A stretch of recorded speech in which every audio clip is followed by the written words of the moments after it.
Hello, ladies and gentlemen. Welcome to an official Rockfish Game stream where I am your host, Eric Schrader. My voice is cracking a lot because my vocal cords have kind of been run dry. So don't worry about that. I'm fine. I'm healthy. Everything is good. So right before the stream started, I just want to let you know there was a Discord outage. Cool. That's fun. So Gary's comms and his camera are not available at this time, but he's present in the chat. Dang it, and that means something. So he is going to be cataloging those questions from you as we navigate a very full day of content today, as we're looking at this foggy image. Oh my gosh. So we're going to just kick things off right out of the gate with an incursion, okay? Because that's why you're here. That is why we are up in this. So let's just do it. So here I have a Predator ship that I've kind of designed for this, and I don't really know if it's gonna do it complete justice. I did a couple of testing with various incursions, but what I'm gonna do is I'm gonna show you how the incursions kind of generate and then talk about them further. Let's see if I can find one that, all right, okay, so we're over in Zarkov. Excellent. So incursions will populate on the map at varying intervals, and there will be multiple threat levels associated with them. So what we have here is actually an extreme threat, which we have two extreme threats. We have, okay, here we have some just high threats. Maybe we want to go over here to start things off, or we could just like punish ourselves. That's also fine. And each one of the different threat levels is going to change the difficulty of that incursion itself. The number of those incursion sort of beacons that are present there is going to change based on that threat level, and the rewards are also going to be compensating if you're diving into those higher threat levels versus the lower ones. So there's a bit of a mixture in there, and I'm sure that there's going to be a lot of individuals already asking about, well, how does that play an effect on the difficulty that I've selected, you know, because we know that Rifts and their lunacy doesn't care what difficulty you've selected. So how does that play a part in here? And I think that's a fantastic question that you're all thinking of right now. So as an easy demonstration, I'm going to be operating out of normal difficulty. You can see right below here, okay? Right below here. I'm in completely normal difficulty, and we are going to have our hand at seeing just how difficult this truly is. And you can gauge for yourself if you think things are fair or not, I suppose.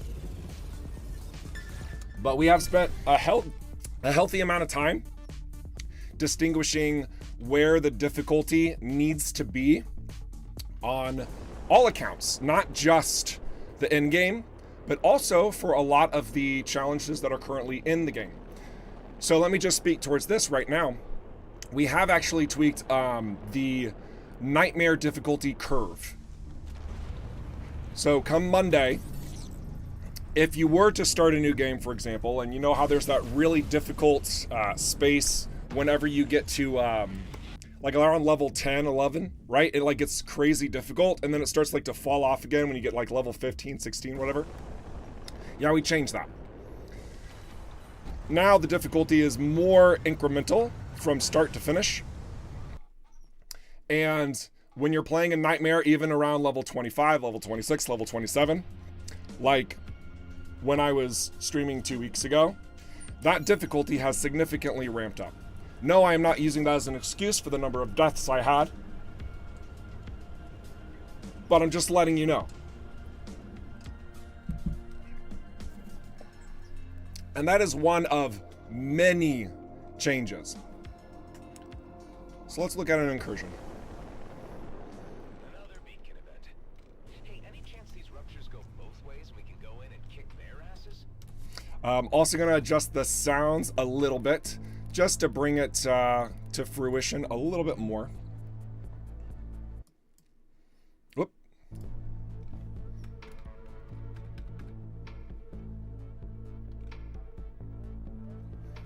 All right.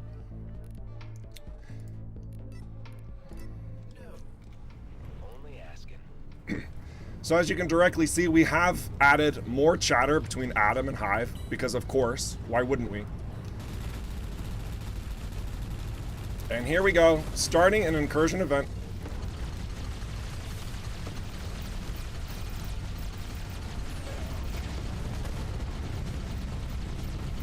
Try and focus on drones first. Be a little bit smart about this. Ooh.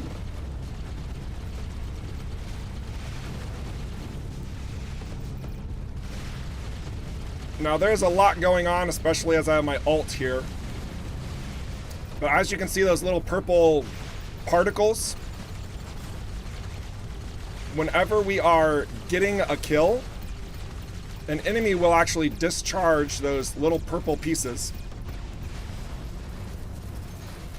And it goes towards a beacon like this. And when it hits, it slowly disrupts the shields of that beacon.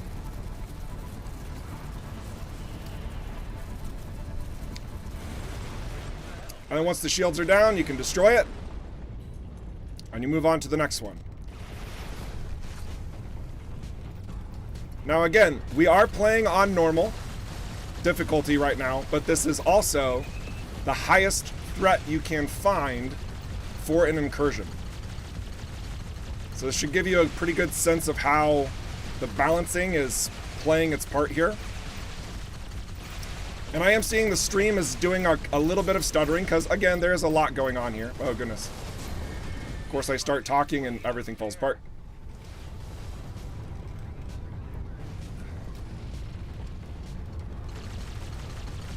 And in these events, you're mostly not by yourself. Like, you can see that these outsiders, if you will, are attacking the sites within the location the incursion takes place.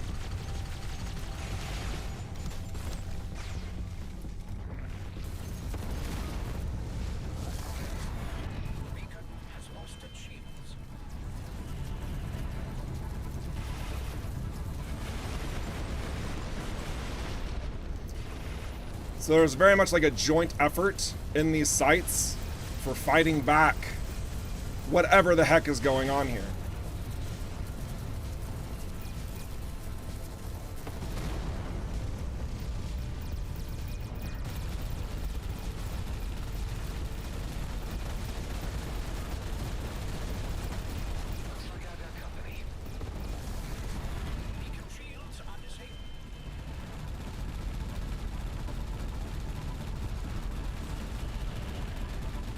Are we gonna get it? I don't know if we are. This is a good time to show how the shields will come back up if you don't get the kill.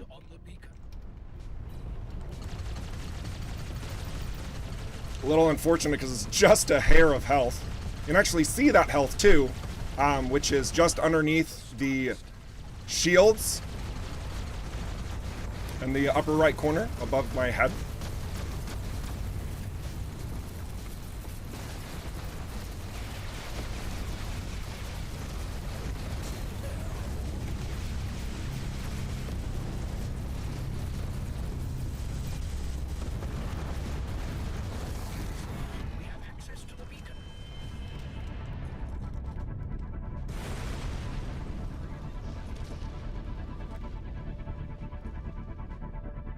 Alright, so you can see here, after you've destroyed the final beacon, there's a ton of loot that drops. And of course, we also have this little thing called a reliquary. So let's go ahead and pick up all of this stuff. And also, all of those little ships and whatnot that were fighting us, you'll see that they go completely limp after the incursion itself is stopped. If we can get one to happen, if we can get one that's planet side, those are my favorite incursions, because when you destroy the last crystal, all the ships will actually just fall down and ram into the planet itself. It's so cool looking. I really like it. I really like it. So that is the baseline of a, I'm going to call it a standard incursion there. And now what we're going to do is we're going to head to probably Prescott. I want to specifically go to Prescott because that can loop into a couple other things that we want to share and talk about. Because there's many. So that's the pathway we're gonna progress here.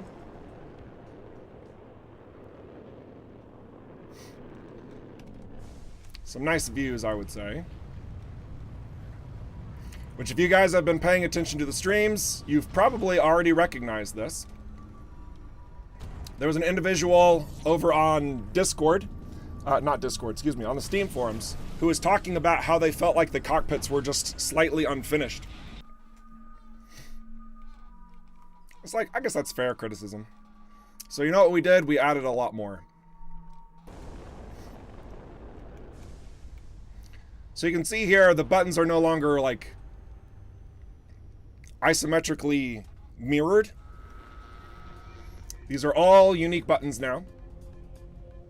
Everything's been cleaned up just a tad more. But also, there's literally a new canopy in here.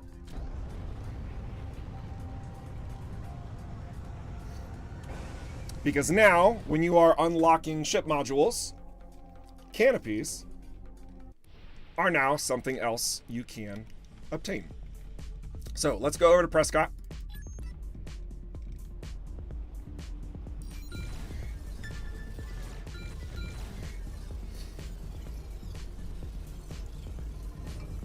That cockpit looks very good now.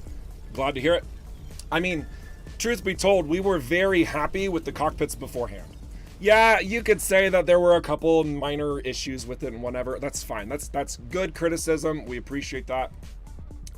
I don't know how many of you know this, but you can go back to some of our vlogs before early access even started, okay? And you can find our desires to actually have unique canopy designs in EVERSPACE 2.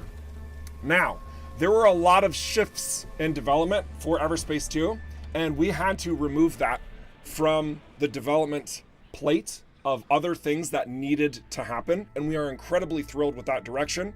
But we are more thrilled that even though we didn't technically have to go back this route and do it, we did. And again, this is completely free content where you have unique canopies for not just, of course, the medium ships, but also for the light ships. And also, of course, for the heavy ships. And in addition to canopies, you'll also see that there might be a couple new parts that you're seeing here. Because it's not just the front, it's also the bodies. We'll go up to the small guys here next. There's not a lot of new little modules that we've snuck in for your pleasure, for your customization along the way. I'm a big fan of that one, actually. That's sleek. Of how you can continue stylizing your ship to the points of making it your own. So, there will be a handful of new engines, the backsides, the bodies, which is kind of this main area here, and then canopies for the light ships and the heavy ships, primarily. But as you could see in our own ship here, excuse me, right here, the medium ships also do have access to those new canopies as well. All of this being added is enabling, like, multiplicatively thousands upon thousands upon thousands of new combinations, of course, you know. But yeah, we are incredibly pleased with the direction that you'll be able to take this. From here, I am going to show you just directly on the medium ship how many cockpits there are, because I can. But it's added right here, and we've got the Type 1, which is the classic. We got the Type 2, which I just showed you. We also have this Type 3, which I can, we'll just change over to that, and I'll show you that visually right now. And the cockpits are distinctly different from the lights to the mediums to the heavies, just like the engines are, just like the wings are, just like the bodies, all that stuff. So you'll have all that fun new access accordingly. So, let's now, since that was kind of like an aside, honestly, because our main focus is now returning to this reliquary thing that we picked up. What is a reliquary? Let's discuss this. let's discuss this. So, reliquaries, in this case a radiant one too. Oh man, lots to discuss. This is a unique container that you will have to open by either spending a large sum of Tears of the Mad or by completing a rift at the required lunacy level on there or higher. Okay? There's a bonus to make it a little bit easier to acquire a reliquary like this. If you look down below, we now have these blessings. What blessings will do is they will inject a sort of counter mutator through a rift run. So generally speaking, when you're doing a rift, you get these modifiers that are against you, making things harder the further you go in, right? These blessings are boons that will apply through the course of that rift run to unlock a legendary cargo unit, specifically here. So it's only going to be a legendary cargo unit, but it's also going to be a radiant legendary once that unlocks. Radiant, for those who did not read our recent articles about what that means, radiants are effectively a way to now enhance your legendary stuff even further, unlocking more potential for greater damage or number of targets that can be affected, or through an amalgamation of randomizing your attributes. So many different boons can come from the Radiant tag. It is not just a mere stat bump. It's actually a way to refine and to further even a particular build, in some cases, for your legendary equipment. So let's go ahead and let's try to unlock this. Okay? I think that's the next thing we should do. Let's try to go ahead and do a rift. And talk about rifts too, since, you know, I think that you all know we've been working on rifts. So it's time to start talking about and showing why they are exactly different at all. We're going to keep precision here. Just tossing out a bunch of stuff that I could probably spend more time on, but I don't want to, because I want to show you new stuff.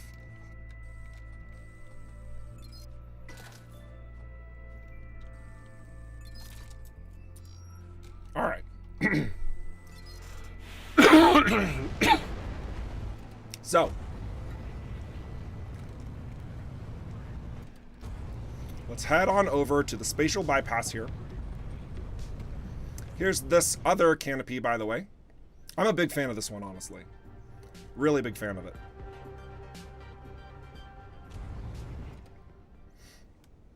I like how open it is. It's nice. All right, so let's go ahead and create an ancient rift. Okay. So there's a little bit to talk about on this front, too. So many things. So many things. So, to start, you've seen me tease this kind of, and we've teased it in screenshots. I'm not necessarily sure if we effectively spoke about this yet, but the lunacy level is now doubled. It is literally doubled. Okay? That means lots more adjustments to loot quality, enemy hit points, enemy damage, all that type of stuff. We've done a healthy bit of testing, and basically if you complete Lunacy 2000, it's dang near guaranteed of all Star-forged superior drops and, you know, obviously a legendary and maybe even more than that.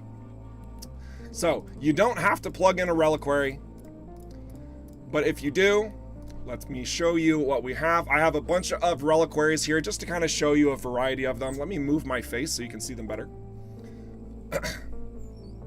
So I have this one we gathered earlier. This has a required lunacy of 700.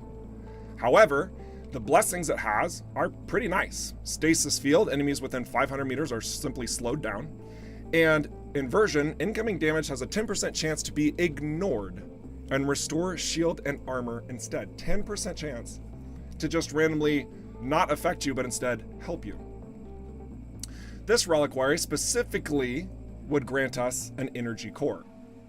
Its required lunacy is 600. I'm not going to read off everything now because I know that you guys are competent and can do that yourselves. I'm giving you a sense of how much variety can be found in just the reliquaries alone, okay? This is the one that we found earlier, I believe. You get all the possible passives of your ship class. I love that. That's such a fun one. Reading is hard, though. I see. Oh my gosh, you guys. I think we're going to try for this one. It's at Lunacy 500, which honestly is a pretty strong challenge, but why not? But I may also show you these last two.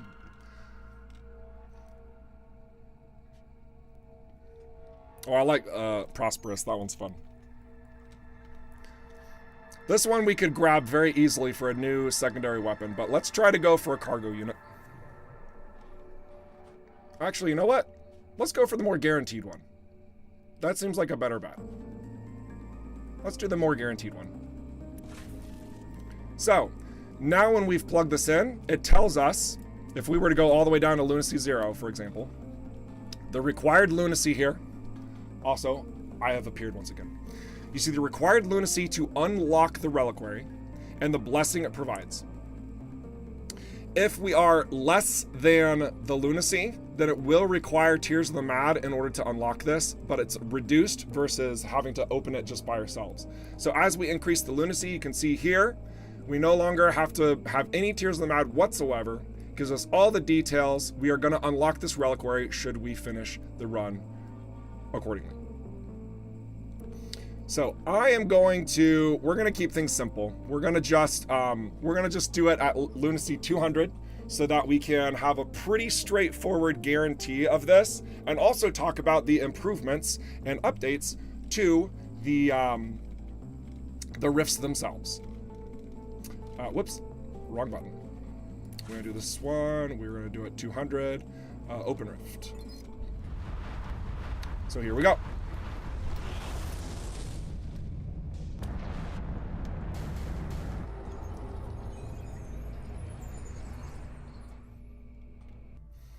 Keep coming with those questions. We will be answering as many as we can because we know that it's going to be a pretty heavy question stream. And that's great. Like we are fully expecting that. Hit us with everything you got. All right, let's get this Tormentor first, actually. So there are a number of topics to bring up right out of the gate here for this particular rift. The first thing to note is we have progress and resolve still, but they're probably not going to operate in the same way that you guys remember them. Now you can see that there's like this little, there's some indicators next to where it says Lunacy 200. We've adjusted this system so that failure does not mean you lose everything just because your resolve ticks out. If your ship goes down, you're ejected. But if your resolve goes down, it just means for that particular territory, you did not succeed the prerequisites, but you will still continue through the rift.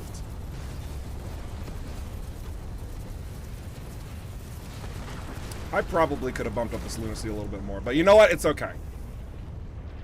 Guaranteeing a victory here is probably going to be ideal for cases of showcasing, so deal with it. Besides, we'll likely see some new stuff here anyway.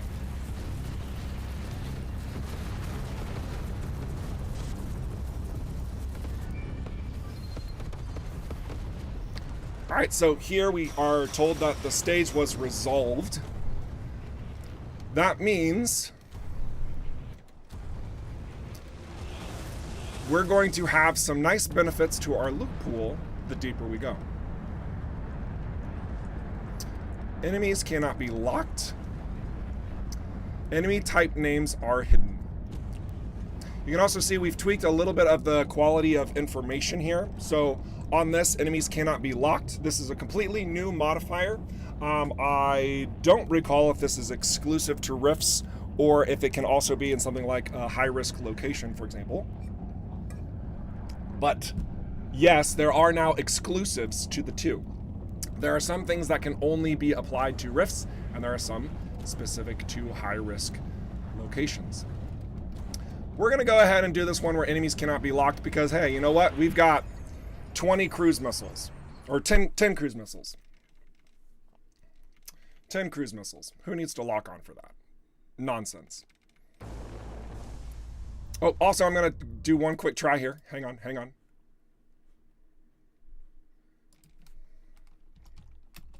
Just seeing if I can get Gary.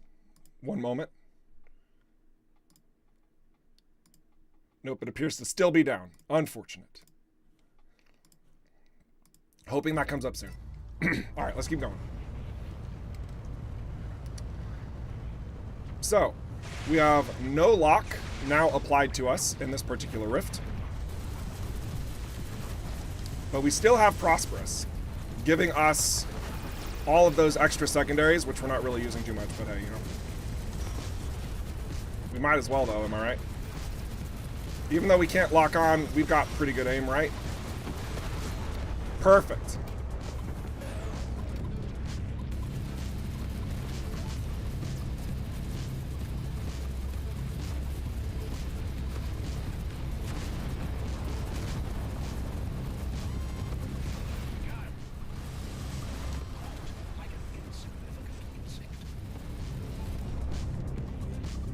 Just realized I don't have a mobility device. Silly me.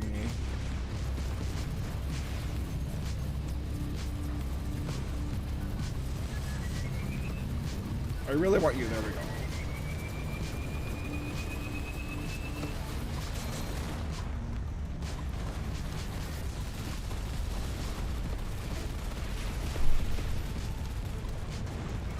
Oh man, my devices. I didn't even think about this.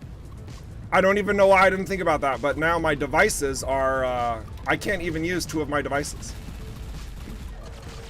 Silly me. That handicap is painful.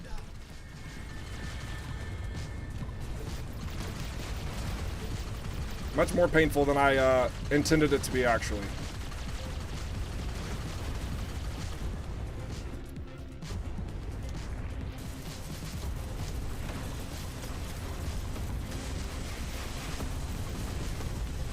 This should help a bit. There we go.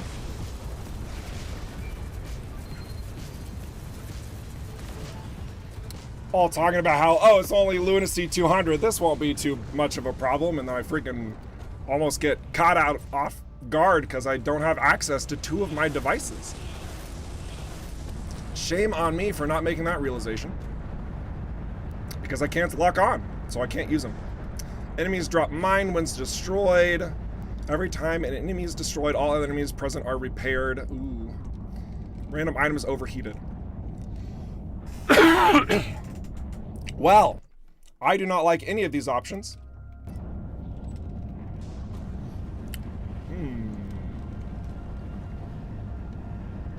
Let's go with mines.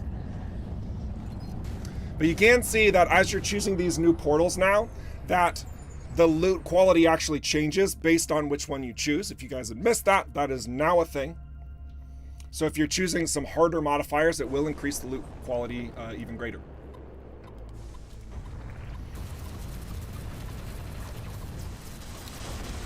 All right, let's really try to focus in, take care to bring this all together. Oh man, these are all too far away. Where's my boosters?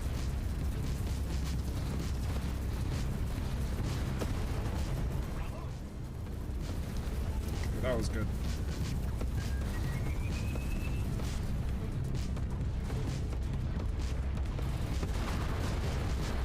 Whew. Getting a really good chain to keep my ult up here. This is nice.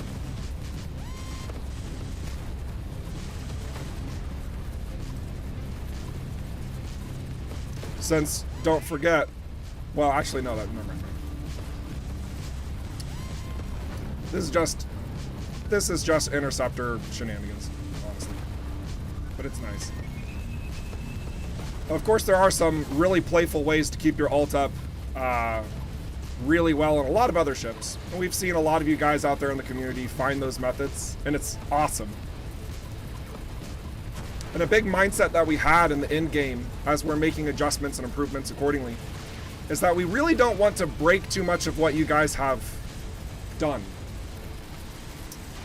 Our main direction through development to tweak and modify and refine most of this in-game content is to build on top of, instead of try to like take away and reformat, okay? So here, as a really simple example, as I've mentioned for the Rift, we've got 3 of these Rift stages completed.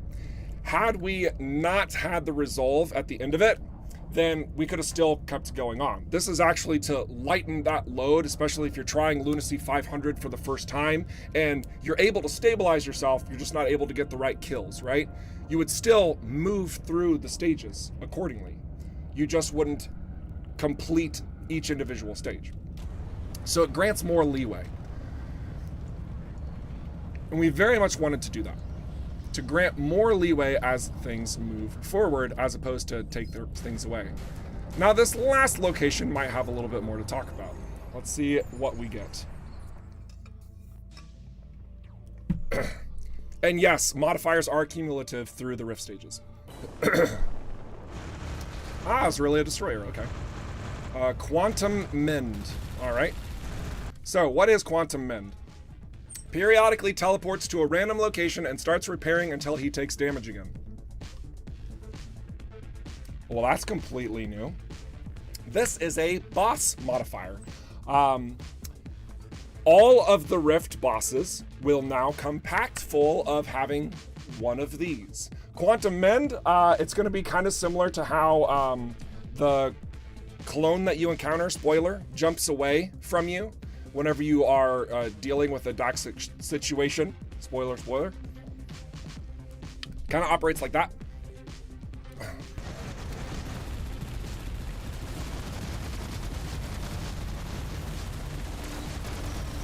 Let's see if he does it.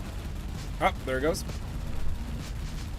But you can see where he goes with the particle effects that we've applied.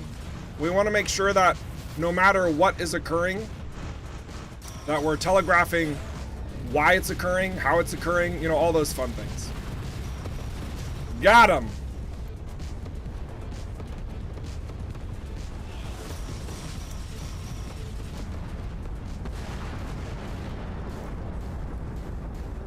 So now let's see what happens next. New boss types. Yeah, there's a slew of different enemies that can be considered the boss type that you will encounter at the end of a Rift. And depending on the modifiers, maybe more than that. So, now we see that the Reliquary has dropped. We also see Tears in the Mat here. I'm not sure if that's intentional or not. Lol. But we see this Reliquary. We go up to it and it says open. So we've now unlocked it. So as we do that, oh look, we got Ritual. We've got a new legendary and it comes with a slew of other items according to that lunacy level we completed. Now we were at lunacy 200, so the contents here probably shouldn't be too surprising. So let's go ahead and we're just gonna use it because yes, you know, and we'll just go ahead and scrap this stuff because we're moving forward. Bonk, thank you for your service. And that's how the rifts are largely getting changed from our previous format, where it's just, oh, you do a rift and random stuff happens, and then you have the boss, and depending on how difficult it was, you get a legendary or not, right? We've added these additional systems, these reliquaries from the Incursion events, to not only find more specific legendaries, but also to refine the legendary items that you have.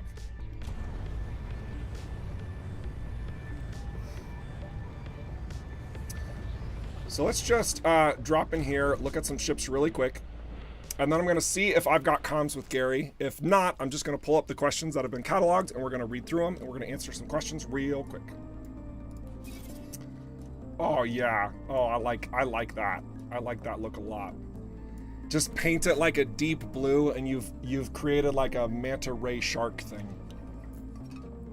Uh-huh. Yep. So a lot of new little things to play around with when it comes to modules for the ships. Keep going down here. It's very much reminiscent of the Firefly class vessel from the show called Firefly. I like that. I think some of these were still the same. That first one though, that's a new rotated one. I like that a lot. All right, let me pull up the questions we have cataloged. Start running through them for you here. Why is my sound dipping out like that? Hang on. Disable. There we go. So we can stare at this vessel, and I'm going to answer some questions. So the first question we've got.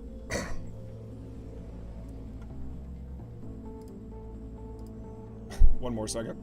Just seeing. Gary, are you there? Nope. Dang it, Discord. Let's go. All right. The first question comes from Fred Spec Vat. Concerning the Nightmare difficulty rebalance, is the later on version of Nightmare more nightmarish or about the same? Well, what we wanted to do with this is make Nightmare truly feel much more challenging than hard. It's meant to be not just a step up, but several. So the rebalancing of that Nightmare curve through does make it a greater challenge. It's not going to be super crazy. Like if you want that, I mean, you're doing the very extreme incursions, and you're also taking on legendary high-risk areas. We haven't talked about that yet. And we're also talking about doing maximized rifts of 1,500 or higher, all the way up to that 2,000 lunacy mark. So we had a lot of considerations to make sure the difficulty didn't get too ridiculous, while also making sure if you want that, it's pursuable. Next question comes from Sloreen Tetson. So unlike rifts, incursions are subject to the difficulty you're playing on. Yes and no. So the way that we have it operate is that we want the incursions to always be a much greater challenge as a whole if you're choosing that third tier. The easy incursions though, I mean, yeah, that one's not going to be so much affected. Still, consider it more like the balancing regards that a standard incursion is going to be more like a hard difficulty setting, okay? Whereas when you go to that maximized setup, it's going to be much more like you're playing on Nightmare. Furthermore, the only way that you're going to get those reliquaries that are radiant, much like the one that I got at the start of the stream, is by doing those extreme challenged incursions, all right? So it's going to be incredibly rare, if not impossible, to obtain a radiant whenever you're doing the low incursions, okay? Next question comes from Chadawi. Are incursions scaled to player level or location level? The incursions are mostly an in-game event, and I am pretty sure that they just take into account of the exact level you're at. I say pretty sure because I'm actually going to need a coworker to help me out on that one, because I know that the great intent of incursions, as you all know, is basically your max level. But I'm pretty certain that we did infuse that sort of gentle cap of going to understand you're not level 30 and we'll meet you where you're at on that front. But aside from that, it's not going to be the location level. It's going to much more adhere to your player level, if anything. So the way incursions will start, you will know there's going to be a specific way to enter into them, which does require certain things to happen first, like, you know, doing your first rift, for example. Really sorry for my throat, man. It's really deep. Oh, hello. Whoa! You came out of nowhere. Hello there, sir. Oh my gosh, you have more questions for me? Everybody, Gary made it. He's here. Woo! Oh, nice. Hey, do we have some more questions? Finally. Finally. Oh yeah, sorry about that. Discord just decided to not work, and so we had to wait until they fixed it. So yeah, here I am. Yes, hey. Finally. Oh yeah, see, people are missing out saying, "Say hi, Gary." Hi, Gary. You know. Oh, of course, yes. Didn't get that earlier. Oh my gosh. Yeah, we've been missing you. Right then, where did we get up to? Because I better ask these questions. I feel like I've not done enough today. I know, right? We're on the 4th question. Right, so you pesky husky asked over on YouTube, how would you compare 2000 Lunacy to the highest difficulty of Incursion? Way more difficult. In fact, if you would compare an Incursion maxed out to a Lunacy comparison, I don't think it really goes far beyond 500, if even that. That was actually something that we had a number of discussions about internally, and I might even be overstepping there. It might not even be that of a 500 Lunacy, but we wanted to make sure that they're still providing a great challenge, since, you know, they're optional events and they can reward you rather greatly. So it wouldn't make sense for us to just like have you get tons and tons of legendaries in all cases everywhere, and you just don't have to do diddly squat to obtain that. Like, we still want there to be effort that you're pouring into that. So they've been designed in that sense, while still allowing rifts to have that maximum distinction of difficulty setting. So good question. Excellent. Right. Switching over to Twitch this time, and Steiny Noke would like to know, are incursions possible on all locations? And if yes, will it be able to, it will be available on controlled locations where you can be wanted, and how incursions would happen while being wanted? The follow-up with that is, will every enemy focus on you, or will there be some fighting amongst themselves? So the way that incursions operate is that they are going to generate basically anywhere in the known DMZ. That can be random locations, but it's primarily going to be these points of interest that you have ventured to before, like this crash site, for example, or the abandoned jump gate, or Rhyme Gate, or the Orkrot trading station, or the Bree bioplant, etc., etc. And whatever presence is there will also be contesting the incursion, be them friend or foe. You could use that to your advantage or get screwed by it. You have to take a little bit of care and caution on that front. Just because if you're doing one in Drake and you happen to be helping protect, the Zerilia in a certain sort of way, that doesn't mean they're just gonna join up with you and be like, oh nope, it's all totally cool, let's handle this first. They're still really ticked off about what you did during those gang wars, all right? So there's a subtle sort of allegiance there, but there's not full blown.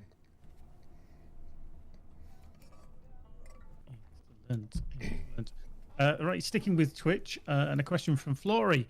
Would like to know, does the percentage of the shields of the beacon that they lose scale with the type of the enemy? Like, do you get more for killing an overseer or less for a drone? Yes, absolutely. We wanted to make sure that that feature was applicable to the balance of it all. We didn't want somebody just poking out a bunch of drones and then taking out the shield. Like, if you take out a couple of drones, it'll take out a little bit of the shield. If you take out a much larger vessel, it will take out a much larger chunk of the shields. Fred Spectac on YouTube now would like to know, is the reliquary that has a 10% chance to restore shield hit points on damage, does it take into account fast and slow weapons?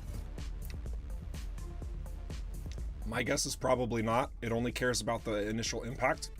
That's not something I've specifically looked into. But the way that most of our reliquary benefits are going to operate is going to be exactly as the text implies. So when it's talking about 10% of the shots, that means like if you got hit by a scatter weapon, then one shot out of 10, even if it was like a single shot from the enemy, one of those is going to repair you while the other 9 damage you, for example. So it's not really going to care how fast that projectile hit you at. It's just going to care if it hit you. Nice, nice. Right, sticking with YouTube again. Switching to typed kibbles. They would like to know, how are these incursions related to the main story? Around what point in the story will they start appearing? Oh, yes, that's a fair question. And to just kind of keep it brief, this is something that we want you guys to explore and discover yourselves.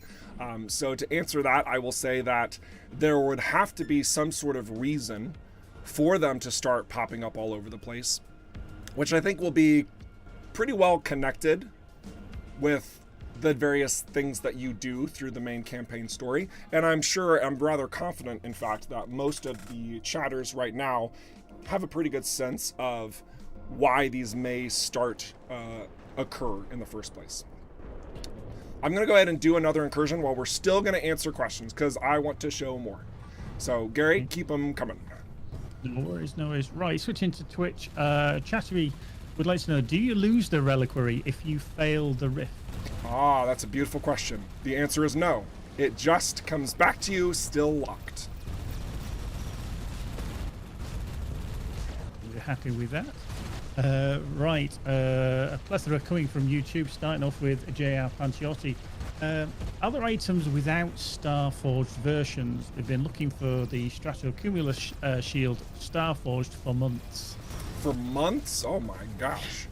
Well, I'm pretty sure that the new ways that we are allowing for even more loot to drop is going to help a bit on that regard, because more means more chances at the very least.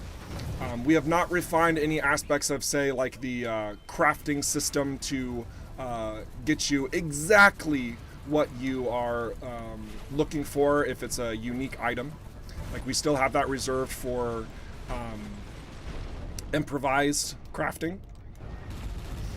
But I'm rather confident if you're looking for more Starforge specific equipment, you're going to find it a healthy bit more if you're taking on the higher grade challenges through incursions, through rifts, and even through high risk areas. We're getting too far away from this beacon. Yeah. Question staying with YouTube from Fred Speckvet again.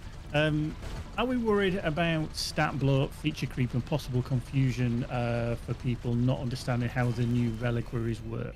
Oh, of course, absolutely. Like, I mean, there's gonna be a lot of confusion, and we understand that. It's part of the reason why we do these streams, just to help clarify those details as much as we can.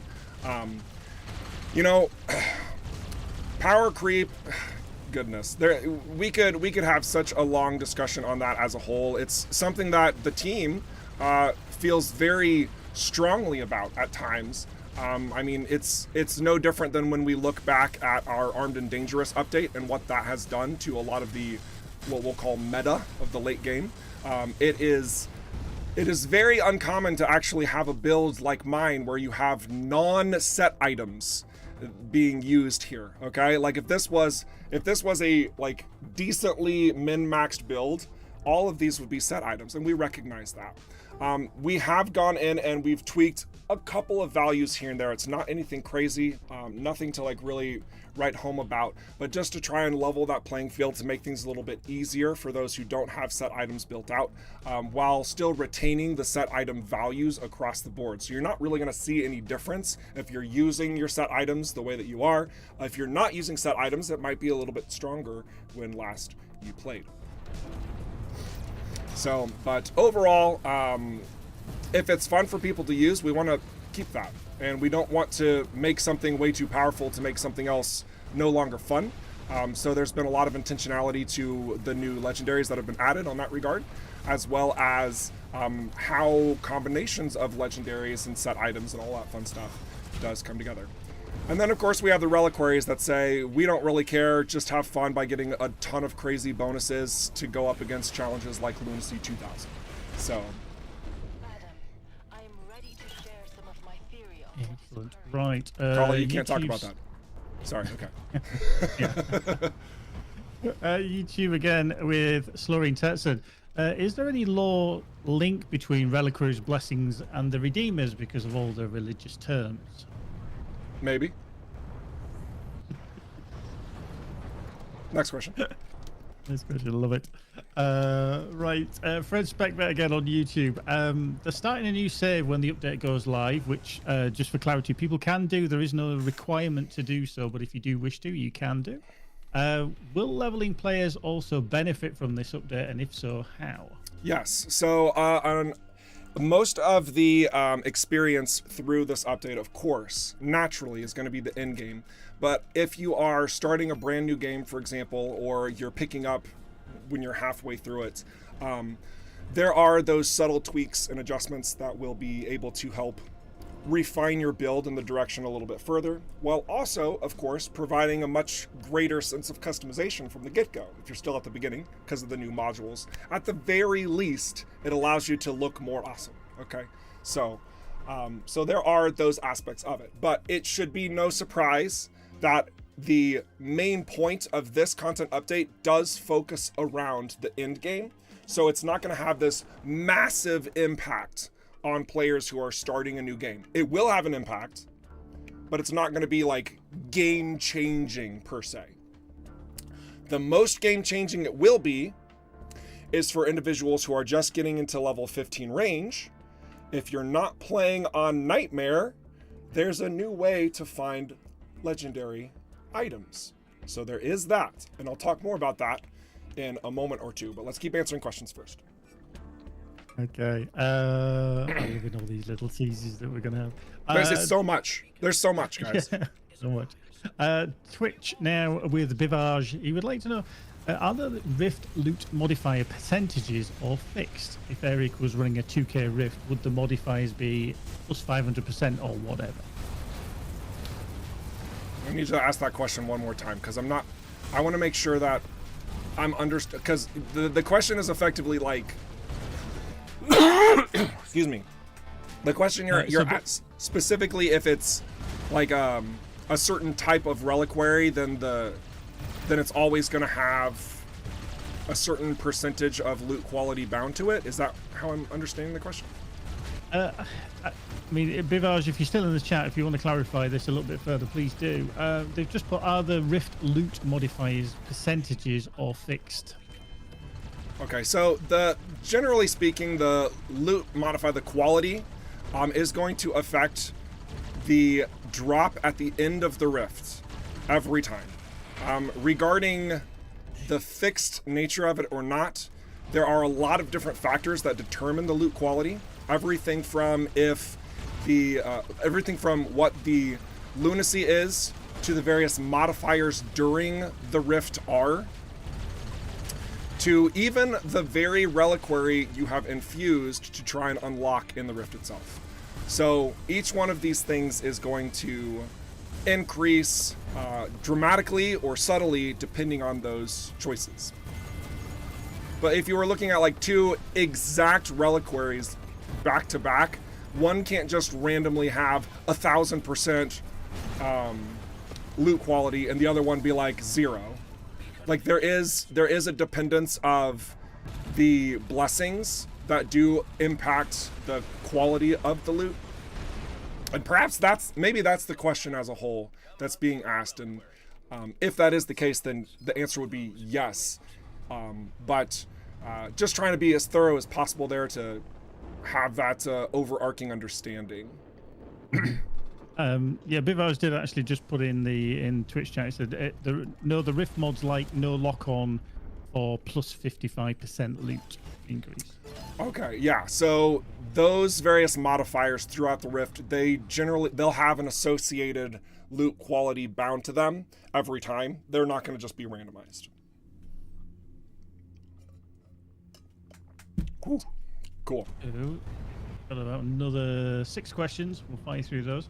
Cool. Pesky did a little follow-up on YouTube regarding one of the questions. Is there already a lore cutscene for Rifts that you've already finished the story? Will Incursions lore be a separate kind of thing? So there's definitely Incursions lore that will reveal itself whenever things transpire to the degree that they need to. And there will be Gary, you're in the way. Can you please move for a second, please? Can you? Okay, thank you. All right. So there will definitely be more information that you can garner. Gary, you're back, by the way. Nice. And it is bound to the story. It's not just a story, it's bound to the story that's transpiring overall. But also note that it's not impacting the fully complete story that we have told. That is not somehow getting retconned or changed in any sort of way whatsoever. This is more of just adding onto, because it's fun and it serves as a great platform to do more things and get more loot and blow more stuff up, because that's what a game should be, is fun. So yeah. Excellent. Right, Slorine in with YouTube would like to know, are boss modifiers limited to rifts? Yes, they are limited to the bosses within the rifts. Yes, absolutely. And there's a slew of them. You're not going to just see the same one over and over. I mean, you will if you do tons of rifts, but you know what I mean. Right, next up, we switching back to Twitch. Chattery again. So what happens if some stages are not resolved in a rift? Do you lose a fraction of the loot quality bonus originally shown on the lunacy slider, perhaps? So, oh goodness gravy. So it's to my understanding that it is going to impact your loot quality, and it will actually change the chance of a legendary to drop. So if you still make it all the way through the rift, you're still going to get rewards, but because you haven't completed those certain sections, then there's going to be diminishing returns. So overall, if you're approaching the rifts similarly to how they've been implemented as of right now, where you're just completing them before your resolve runs out, nothing's really going to change from that. This is more of a safety measure, a safety net, if you will, that if players are really struggling but they want to try higher lunacy, it allows you to still complete it, but you're not getting that full reward since you're not fully completing it, if that makes sense.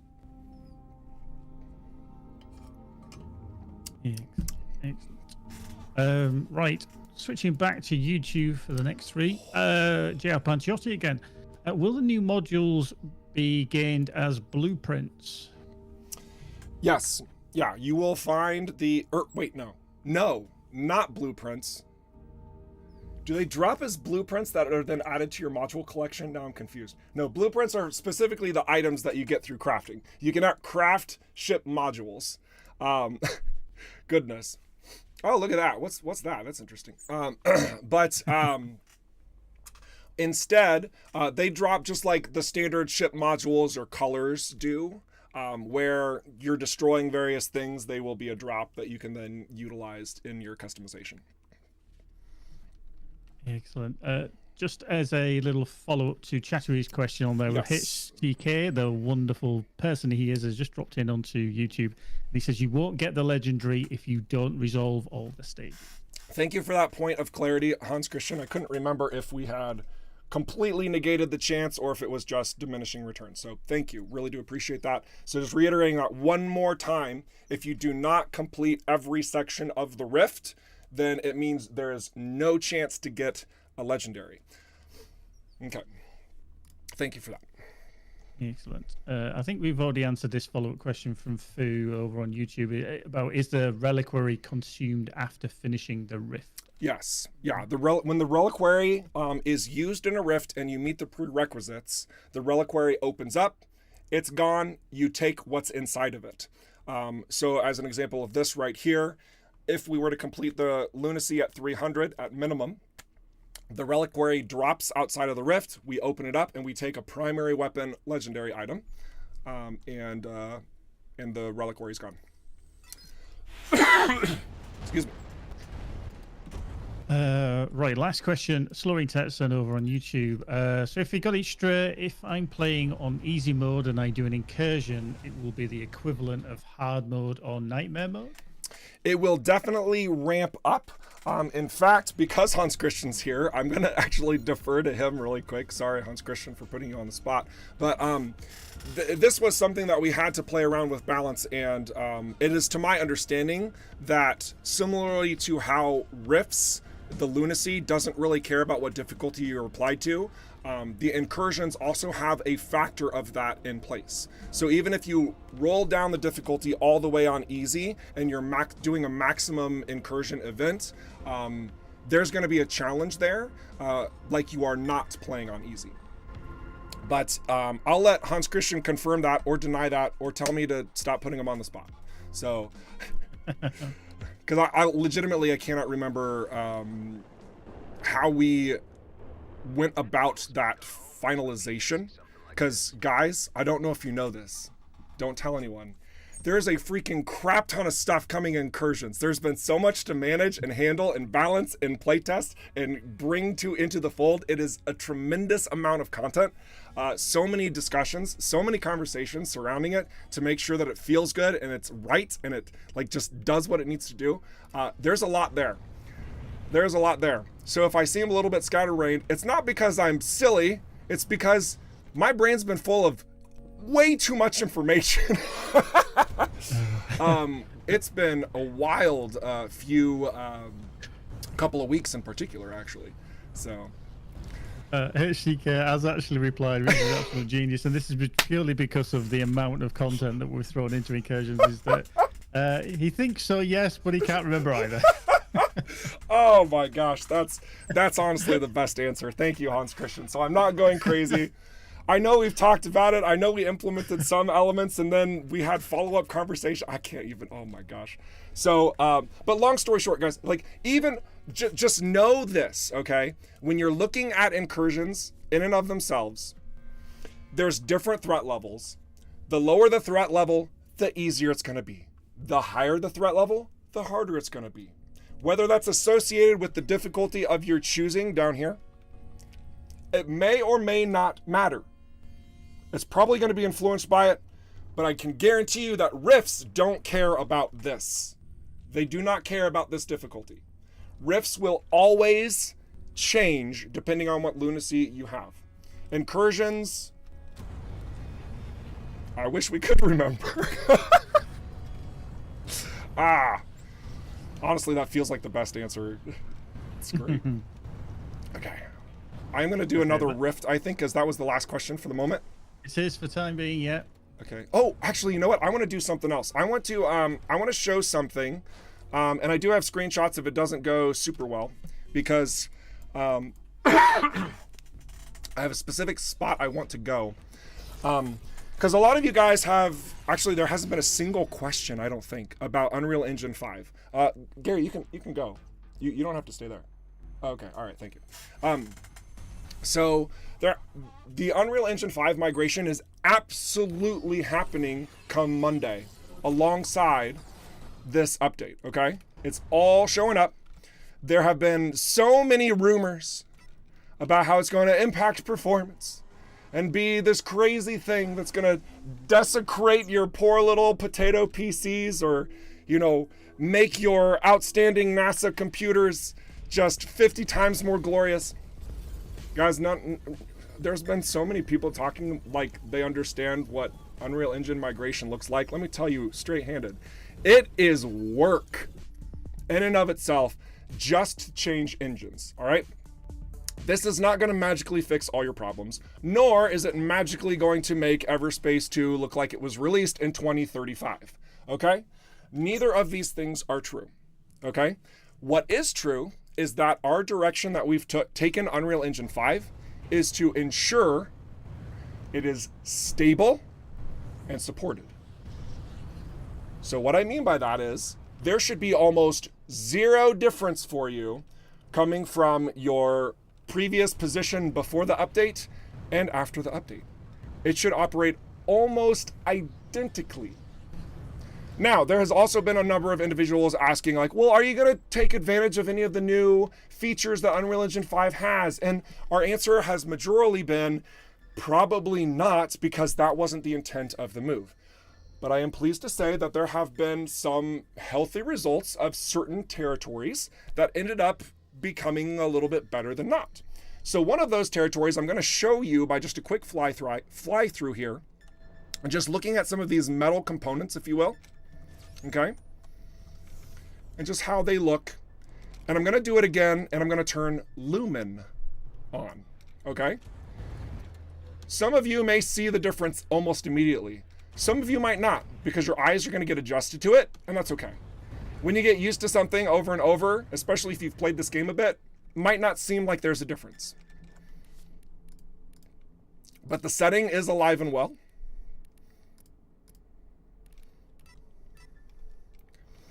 And what this does, for anybody who's kind of wondering, like, well, what is Lumen exactly? Basically what it does is it says, oh, there's light sources. That means there's reflections. And those reflections are now cataloged to fill the space of how like metal works, for example, giving greater glows and highlights to where light is actually hitting, while creating greater shadows where light's not present at all. Now, again, I'm doing this, and some of you might be able to tell some of these differences near immediately, and others of you are just like, no, I don't see anything at all. Like, let's look at this really quick. See the ship reflected right in there? This might be a good example. Right in there, let's change this. We just turn Lumen directly off. Look at that. You can see there's a very distinct look now, a huge difference in how this information, I'm not dying, I swear, and how it is cataloged and how it's being reflected, where this is more like, oh, there's some bars there. We're gonna make it, you know, this is all super glossy. Look at that. It almost, and to a degree, one could argue it looks maybe a little bit plasticky. Honestly, all of my coworkers, I'm not crapping on our game. I think we've done a fantastic job. Lumen can do some really remarkable things. I'm going to turn this back on one more time, where now you're seeing it has a much more metallic feel because the light sources it is capturing are from all of those reflections and proper angles. It's part of the structure now. This feature is not required to play the game. It is a bonus because we upgraded to Unreal Engine 5. Should you desire to test it out and see how it operates, have at it. I'm going to fly around with Lumen, see how it impacts the stream. It probably will, because it was a little bit more demanding on my computer than not, but, you know, we'll see what happens. But ultimately, it's not going to have like this super crazy life-changing impact for most players. For those like super like crazy dedicated among you who want that hyper realism in all things, yeah, you're probably going to notice a pretty good difference, honestly. So depending on where you're coming from, this can be something really cool to look into and explore. Again, you don't need it at all, and it comes the game comes default off, so you don't have to worry about it. But yeah, just wanted to show that. Now I'm going to do a quick thing where I'm going to show you a couple of screenshots in addition to what I've just shown you here, because I really want to highlight this as much as possible. Because for some people this is really cool. I know some of you are like, I don't really care at all. Tough. We're highlighting this because we think it's cool. So let's go over to excuse me. Quick showcase screen. Gary's back. Hello.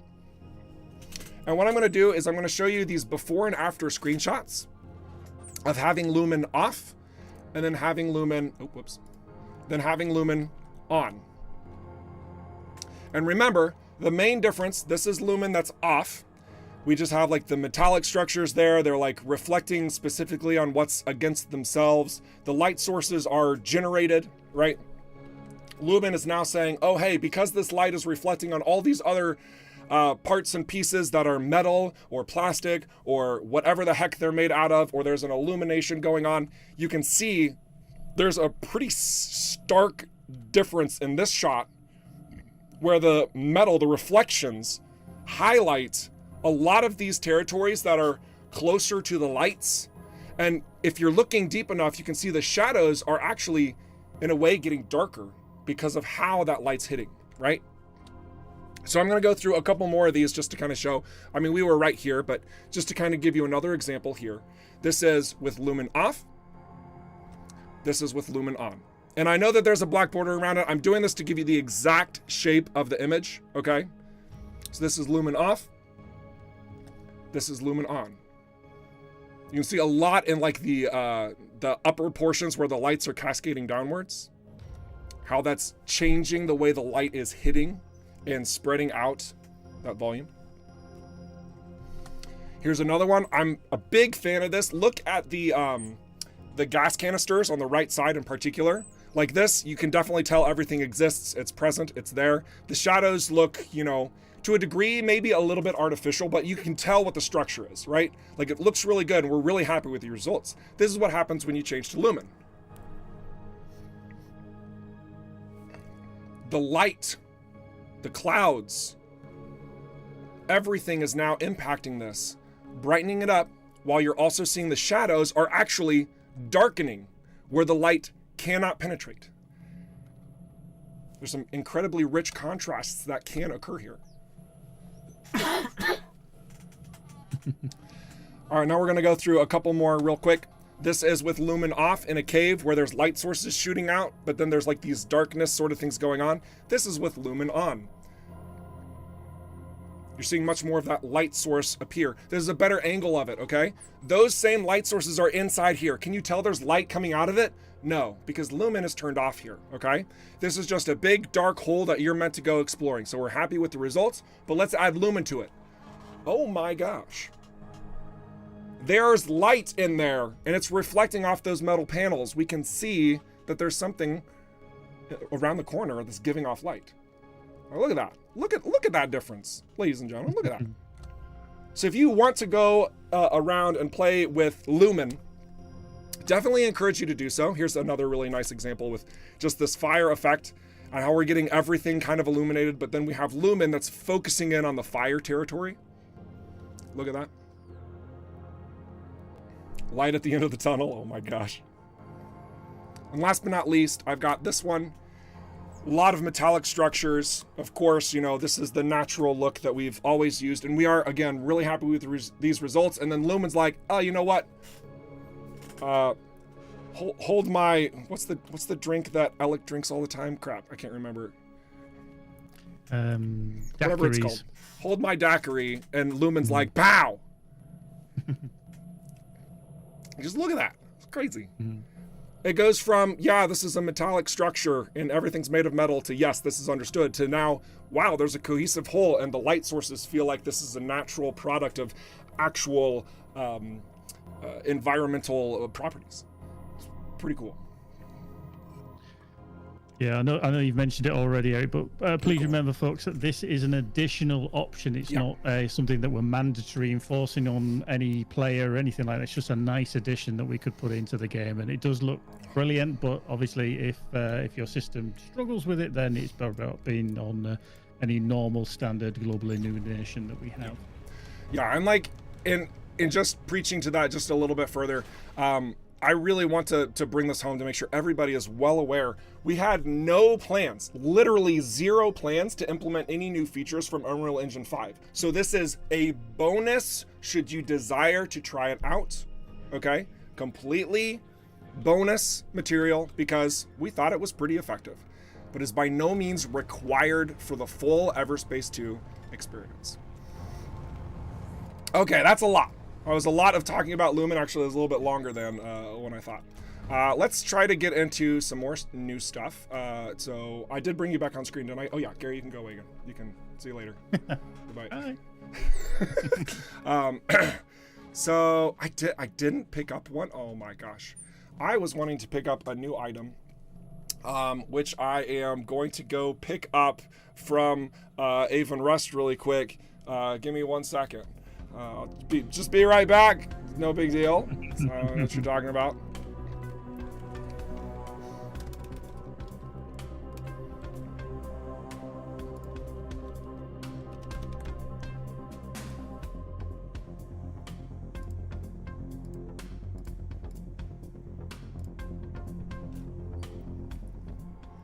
Oh my gosh, ladies and gentlemen, I have returned. Oh my gosh, what a store run that was. I talked to nice people at EVERSPACE, they struck a deal with me, and I picked up this Union Signal Decoder.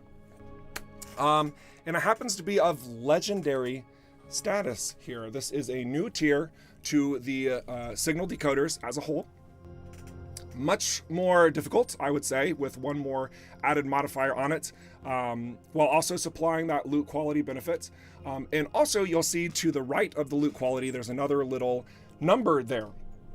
That number indicates the new legendary crafting item, which maybe will explain more, or maybe I won't at all, so you can discover more about that on Monday.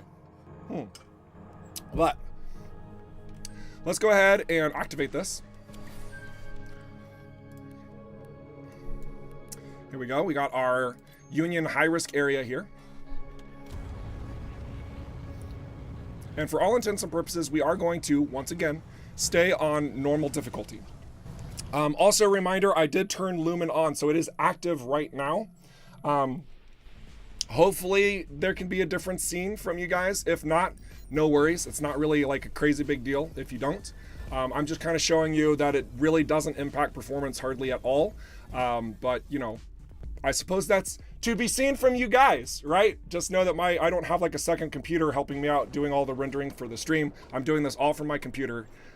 So maybe something really wonky or sad is going to occur. I don't know. But hopefully it doesn't. Oh my gosh, speaking of wonky or sad, that was almost complete pain.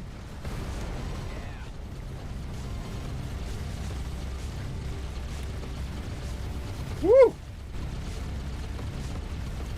Maybe I should have read some of the modifiers that these guys have.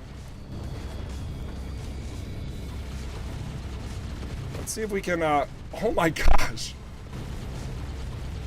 Nice explosions.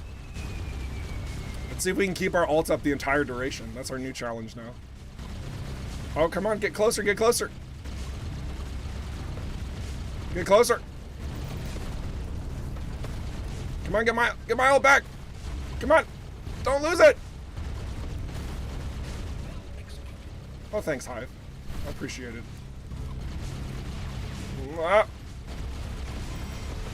Ah, we lost it. Ah, that's fine.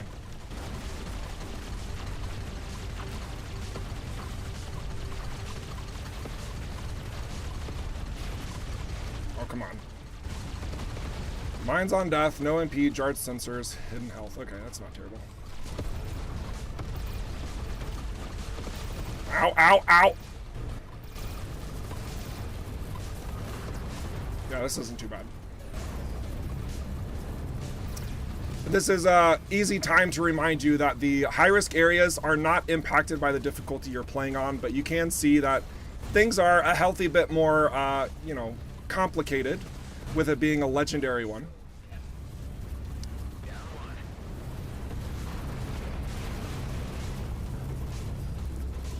Let's see. Oh, here we go. Nice mixture of enemies to explode here.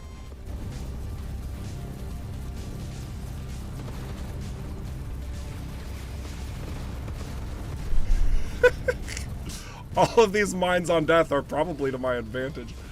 Goodness gravy.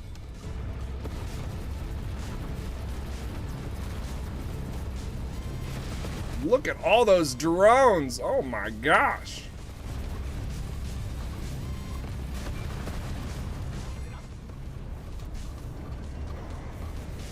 All right, let's let a boss spawn. Let's see what we're gonna get.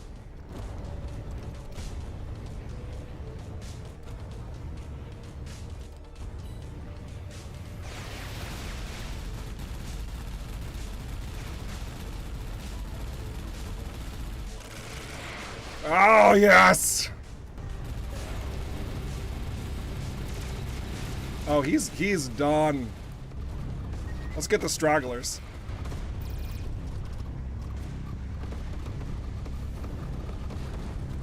Whew.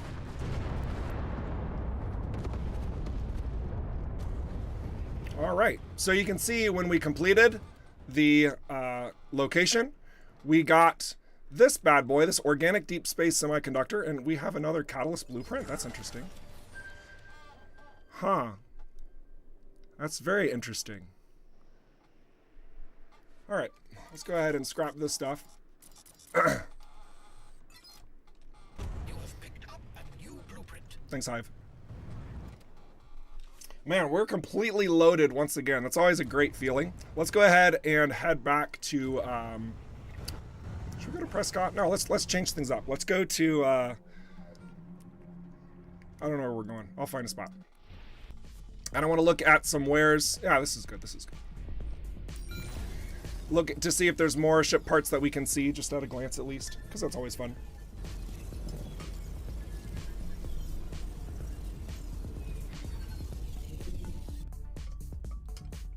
So far, everything's nice and smooth with Lumen on.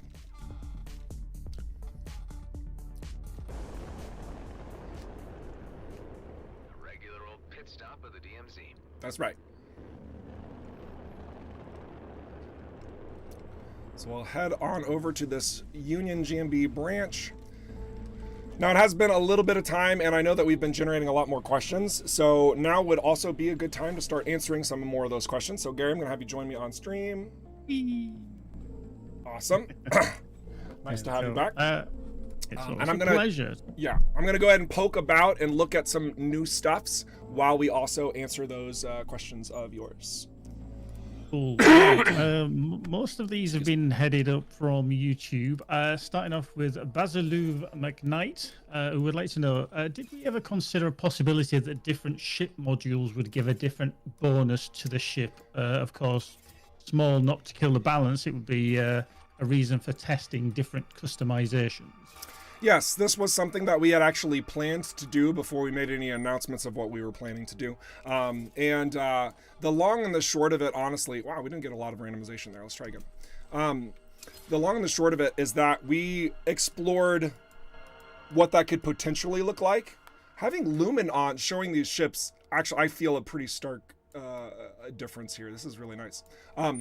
But we did look into that. And initially that was kind of the direction we wanted to move into.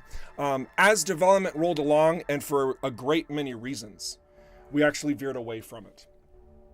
So to go in and explain all of that would take a tremendous amount of time. So the short answer is we were looking at that as an exploration a long time ago, and we chose that that was not a healthy direction to take the nature of what we had in play for EVERSPACE 2, for the vision. So a good question, a good question. Nice. JR Panciotti, this time on sticking with YouTube, would like to know, can you still use the base in a location that has an incursion, and can you opt out of an incursion if you are not into it at that time? If I recall correctly, we have the same setup where whenever there's like a side mission going on in an area, that it locks space stalking until you complete it. So I'm pretty sure that's what we did for Incursions as well. I'm pretty sure. So, I mean, it's not like any sort of dynamic system or anything like that. It's more of, hey, there's a thing going on, do the thing. And then when you're done, when things calm down, then yeah, you can do stuff in the area. I think that now is a pretty good time to also mention on Incursions, there's also a timer associated with them. So if you're looking at this, you'll see under missions, it says event 6 minutes remaining. After 6 minutes, the Incursion event will basically have been beaten back by the GMB forces at Alcyone Station here, and it will dissipate. It will be gone. And so if you show up after 6 minutes here, the Incursion is not present, and all things would be operating as normal. So that's going to be how this works. So like if you're heading to Prescott Starbase and you're like, I need to do this thing, I don't want to do an incursion, and an incursion pops up in Prescott, at worst you're going to have to wait like 6 minutes, or you could probably finish the incursion in less time than that. So we did take into account that the way that we implemented this is that we want to make sure that we're honoring the player's time and commitments so that we're not injecting this when you don't want to do things, which is why we were very careful about those timings. So that way, if you want to do one, you have enough time to get there. If you don't, there's not a lot of time to have to wait. There's plenty of other things to do in that middle ground format. That was important to us in this design, since imagine if the incursion was stuck there for like an hour or indefinitely until you dealt with it. We couldn't go that direction. It wouldn't have felt good. It wouldn't have been good. So safety measures and precautions, if you will, interjected into that space to take care of you guys. There's a lot more information the question initially asked, but there you go. Whew. Excellent. People would like you to hydrate, so if you would mind taking a sip just to ease your throat. Right. Water's delicious. Question from Slorine over on YouTube. Will boss modifiers come to legendary HRAs in the future, maybe? There's not really a plan to do that. The way that we've designed the end game, we've refined it, is that, initially in the build you guys have access to right now, let's use this as a reference point. If you want a challenge, you're going to take on a rift. The end. That's the story, right? Like, you want to go do something crazy, you do a rift. If you want to go blow stuff up, you do like a high risk area, or you do a job, like a bigger job because there's lots of different jobs. But those are kind of like your two different options, right? You can like have your power fantasy, or you can have your challenge, right? I am very well aware that like there's a very small number of you that still feel that the challenge isn't great enough. I get it. I'm not really speaking towards you on this front. You guys are just exceptional. Bravo. You're going to reap a ton of rewards for that.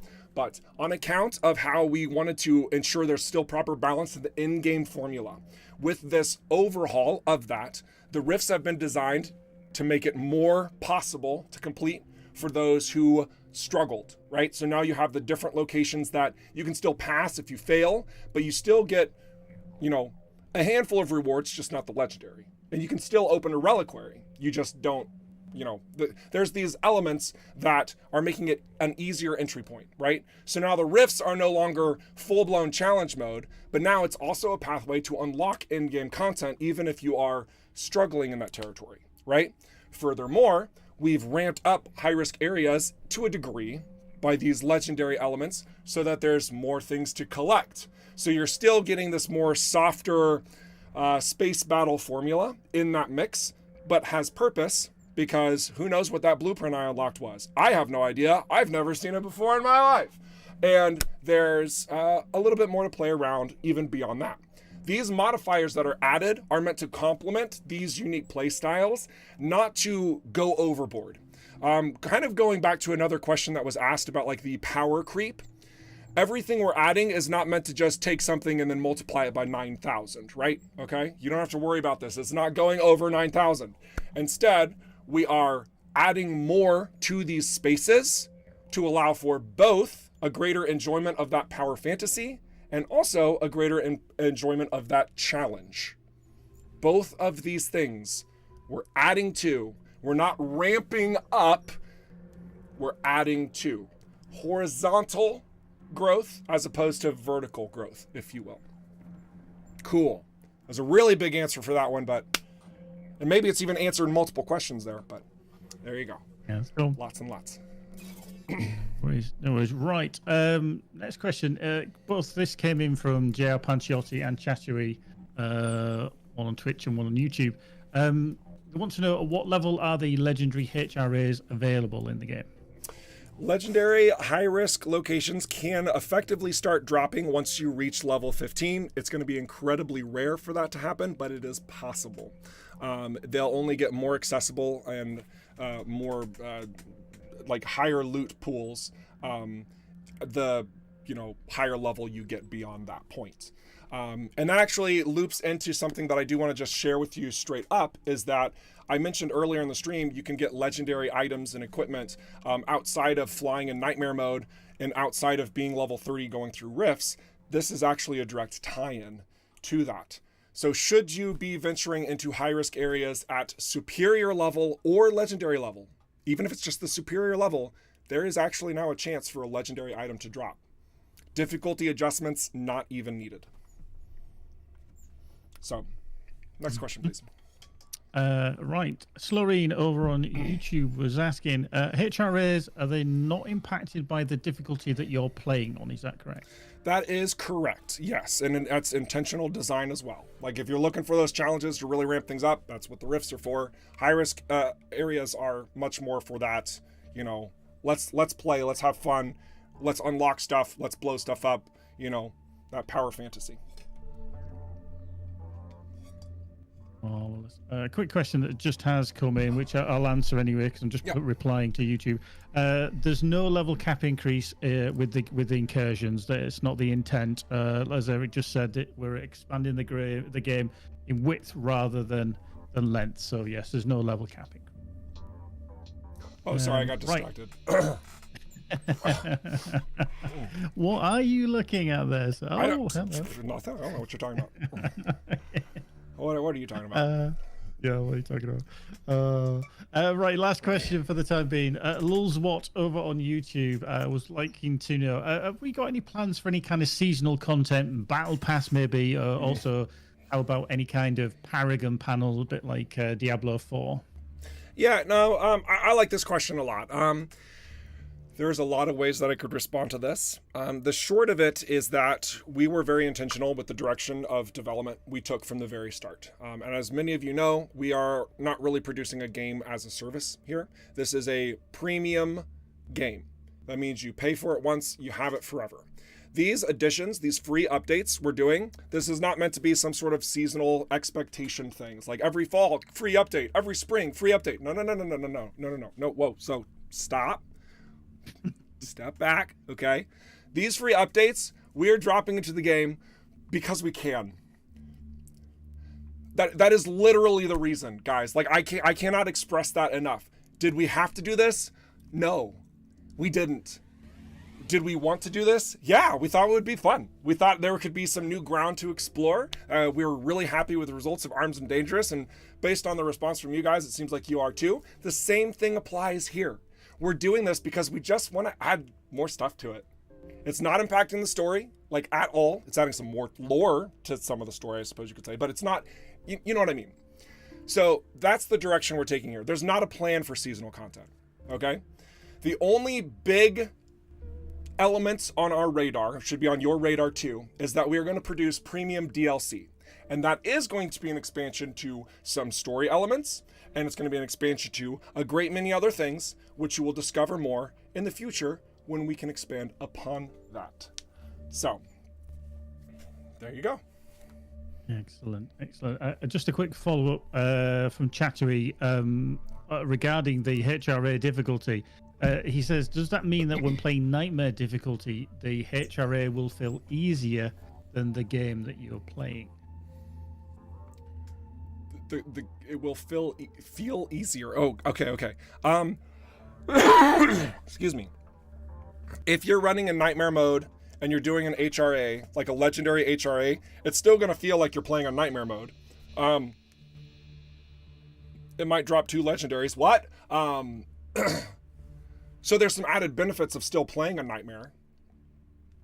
But as far as the difficulty really goes, like, it's still, like, HRAs are still applicable to the difficulty you've chosen, whereas the rifts are applicable to the lunacy. So there you go. Hopefully that's clarifying information on that, because I know that was really specific, but yeah. So was that the last question? What do we have more? Currently, Yorgler was just asking future DLC. Obviously, with the roadmap, we're looking a lot further down the line. So they were wondering if it was still planned for this year. Oh yeah, well, I mean, when we have nowhere near releasing details. Yeah, like when we get even remotely close to having news to share, we will share that news. Right now, a big focus of us was like, we just want to add stuff to deliver to you guys, since we have this plan of action for the future. So we're really happy that we, turned our focus to like, hey, let's just drop them some free stuff. We're really thrilled with that. It kind of works out in our timeline to make sure everything can come together. Once things start coming together, then we'll say, hey, this is what's happening. These are the specifics. This is the X, Y, and Z. We can't do that right now, even if we wanted to. That's just where we're at. So, yep. Cool. Excellent. We do have one question that's come in that I'm just going to try and get some more clarification on. But it's from a player. Will there be normal randomness during the change of characteristics on the equipment? Otherwise, now when restarting the save, the characteristics are always the same. Oh, I know what they're talking about. Okay, yes. okay. So if you're talking about like how there's specific loot that always has to have like firepower first or precision first, stuff like that. I won't go into like the crazy details of it all. If Hans Christian's still on the chat and he wants to, I'll let him. I doubt he wants to either though, because it's crazy stuff. What I can say is there has been additions to the item modifiers that will be generating in your future, which is the best answer I can supply while also giving you guys another thing to look forward to. So yeah, there you go. There you go. I mean, shoot, I haven't been taking a lot of care in just looking at the stuff that I've picked up, but maybe I should, just to have you guys see a little bit more of what's being added.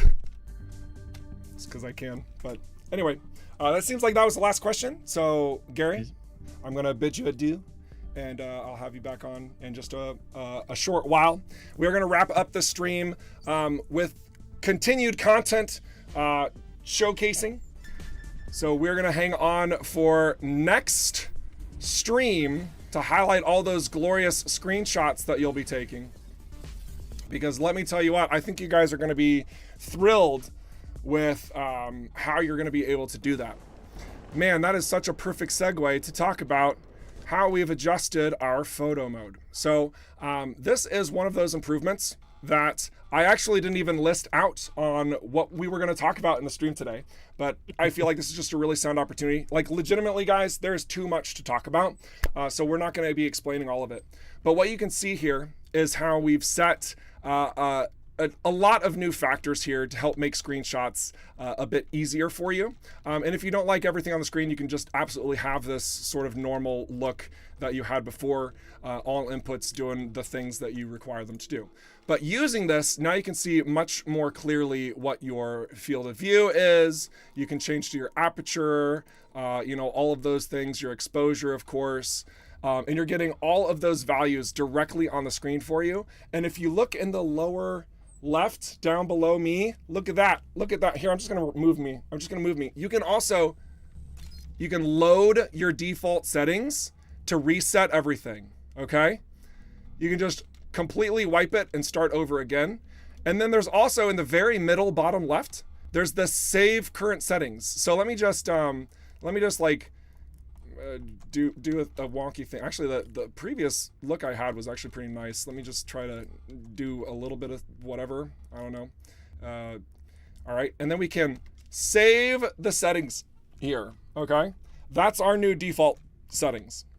Okay, so now if we are going in and we change all the things and oh my gosh, this is ridiculous, whatever, and then we load the default settings. That's the default. Crap.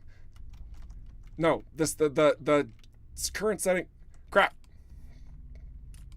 I forgot how to do the thing. I forgot how to do it. We did too much. We got to go back. Team, we got to remove all the things. We've done too much. I can't remember how to do it. But you can save your settings and then you can load those settings. Is it tapping X? Crap. I can't remember how to do it, but there's a thing in here that lets you load the settings you save for screenshots. I promise you, it makes it so much easier. What a great demonstration this is. Absolutely fantastic. Guys, look, there's so much.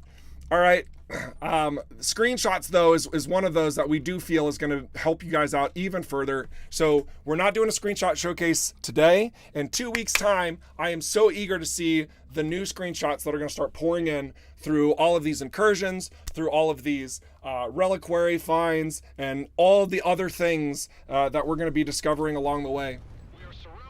It's going to be, I'm very thrilled. Maybe there's even going to be more than everything that we're talking about. It's crazy. Even more reasons to have screenshots in a couple of weeks. It's going to be nuts. So who knows, it'll be great. So yeah.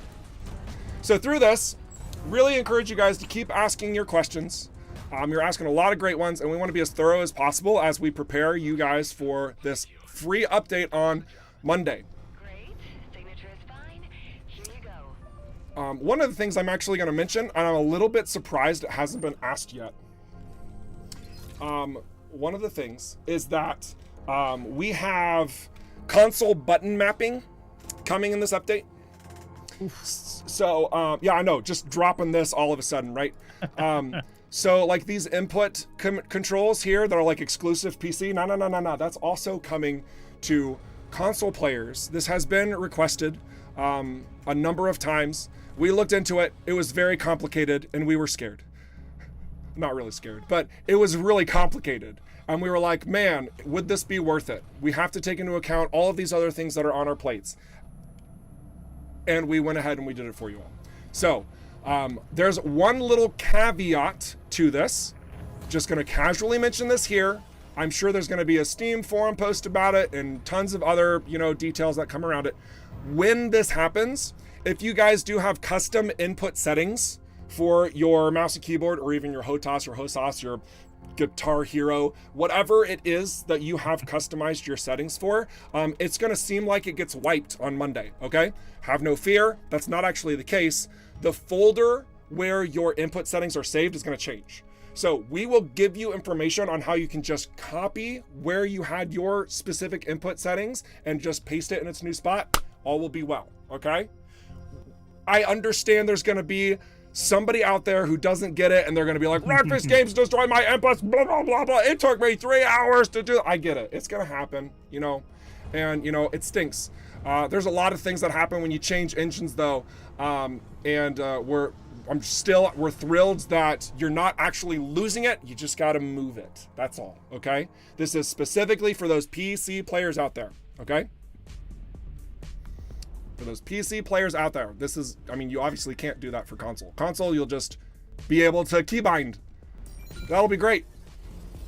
Let's do another incursion and see if we can get a new legendary to drop. And if we don't, I'm forcing one. I want to talk about new legendaries. How come we haven't seen any of these new legendaries? Didn't somebody say that we have like 15 or something? I can't remember.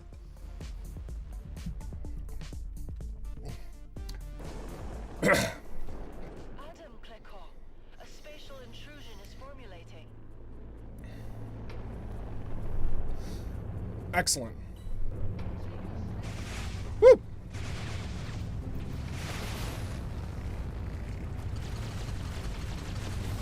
Well, I'm seeing that the stream is suddenly starting to chug a little bit, so if things get a little wonky, I can tone things down.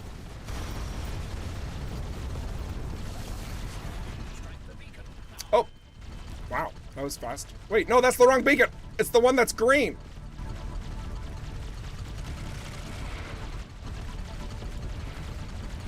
Well, this is a fail. All right, let's try that again.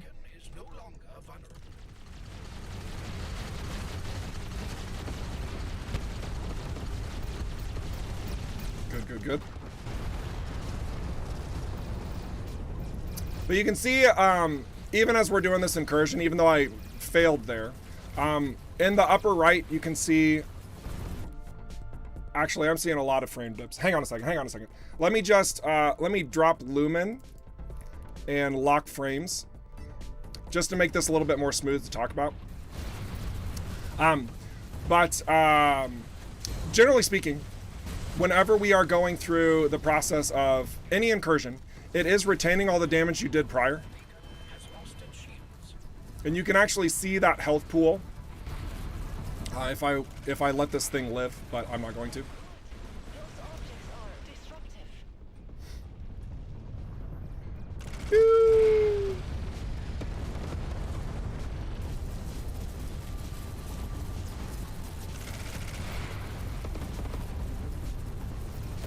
Yeah.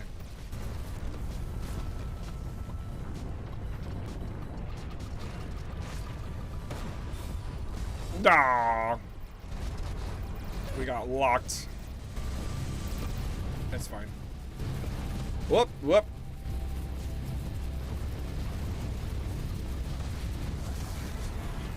right. Noise. All right. Another reliquary obtained. Another primary weapon. Woo! 30% increased device damage. Oh, that sounds like a lot of fun. For all intents and purposes, I'm just going to move this over and leave everything else in space. Just to keep things moving along. Yep, be quiet, call it. Not yet. These poor innocent ears are not ready for it. All right.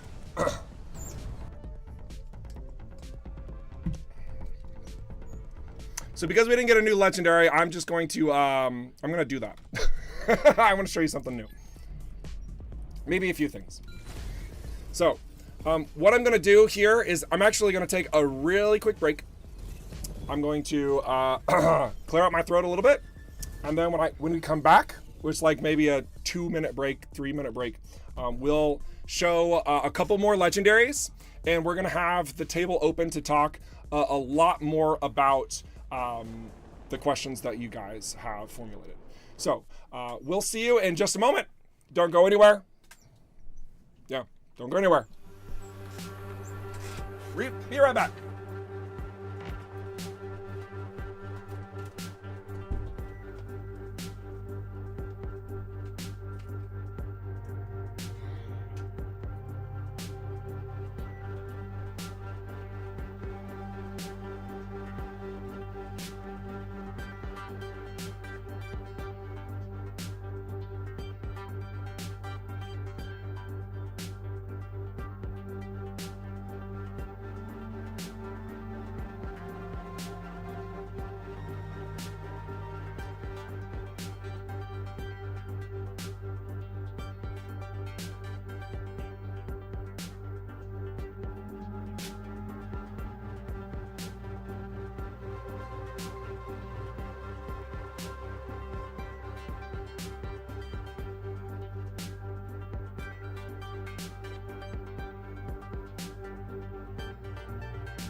I know you can hear me clicking.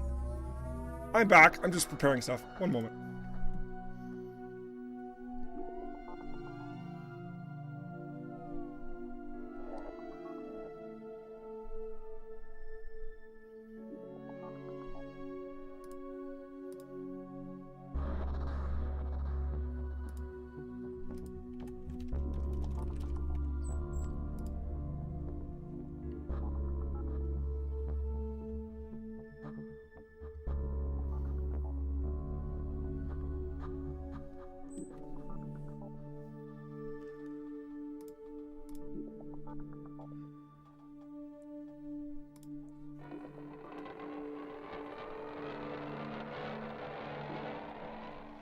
All right, we're back. We're back, ladies and gentlemen. Oh my goodness. So, just a quick break. Took care of some things. My throat's feeling a lot better. Hope that you're all doing well. Wanted to cover 2 more points just to make sure that it's not missed. So some of you all have, just a couple, have commented in various ways about legendary limits. This is actually being increased. So you'll see that we're in a tier 4 ship. If everything would get out of the way, there we go. And so that legendary limit has been increased to 3 on the ship itself. And there may or may not be a way to even expand it further, which I'm going to let you guys explore and figure out yourselves. But I also have a couple weapons that I wanted to show, just because I think they're a lot of fun. if not a little challenging to use, at least the Scourge, but it can be incredibly rewarding. This new scattergun, legendary scattergun, can seriously pack a punch because as you're charging the weapon, it absorbs the damage that you are taking. And the damage that you are taking is then added to what projectiles will be launched from the Scourge. If you max this thing out and launch it, you're basically shooting like a triple shotgun blast of not only energy damage, but kinetic damage, and then just the full force of its overarching damage. It's pretty cool. Again, it's a little bit hard to use, but it's a lot of fun. And I'm sure that there could be some incredibly clever ways to utilize this in close proximity, especially for those who like that in-your-face fighting style. So we're going to go ahead and fly with this, just feel it out. We also have this one called the 0K Boomer.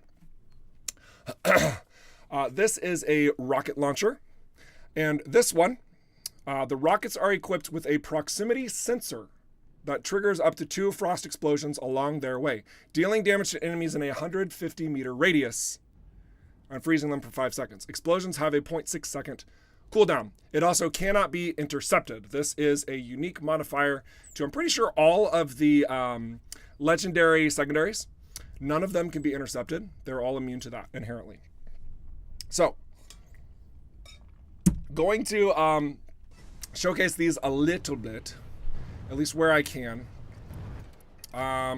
We might not get a ton of damage from this, but we're going to do it anyway, just to see if we can build it up for funsies. So we're going to charge this thing up, and as these guys shoot me, if they are in close proximity at least, they did not get me hit. Come on. I am asking for you to hit me while in close range. Come on. There we go. That's a little bit. That's a little bit more. There wasn't a lot. In like a dogfight situation, this weapon doesn't really get that much boon to it. Much more effective in the heat of combat with lots and lots of people shooting at you, taking a lot more damage. But once it gets charged up, and it's charged up to a little bit, when you fire it, do we see any that were added? Oh my gosh, I don't even see a single one that was added. These enemies are too weak. What a terrible example. Just gonna destroy you because of your lack of helping me stream or something. I don't know. But whenever it does start building up, it will actually add stacks of the projectiles to it. So it's not just a matter of it increasing damage, it adds projectiles. And it's so freaking cool when it stacks. This is also a hard place to show this example. So you know what, we're gonna do the 0K Boomer. He was too weak. All right, okay, all right, that's fine. That's fair. Let's go do an incursion and do these same things. Let's go do another incursion. Another one. I've done a lot of incursions. Any nearby? That's good enough. All right.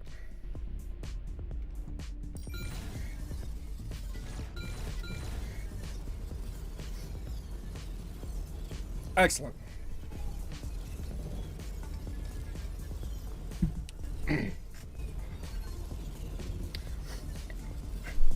I see the comment liking these new legendaries a lot. I don't know if that was made as in jest because those were really poor examples of their use. But if you are liking them, awesome. Hopefully I can show you how they're actually awesome. So no worries.